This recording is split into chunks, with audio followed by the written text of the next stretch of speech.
issue ngayon na parang nagkakatampuhan o may magkagalit pa itong si May Mendoza, si Miles Ocampo. Ay, ano issue? Kasi nga si Miles, nakafollow pa rin kay May Mendoza.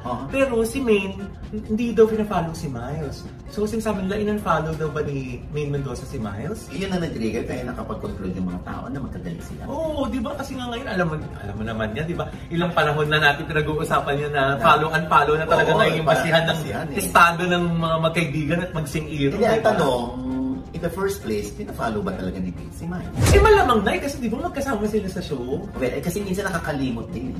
Sa bagay. Ako nga, ang tagal-tagal ko ng kaibigan si Jan Arcidi. Nakalimutan ko siya i-follow. Ay, hindi mo pa siya pinafollow? Ang ending siya nag-follow sa akin. Nag-follow back ako. Ganun lang, pero magkaibigan kami. Diba? So, ewan ko kung bakit naging batayan na yan ngayon na pag hindi tinalo, magkagalit o may tampo. Diba? Pero alamin pa rin natin kay Miles.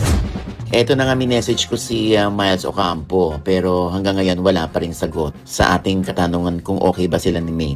So hintayin natin, baka naman one of these days sumagot na si Miles.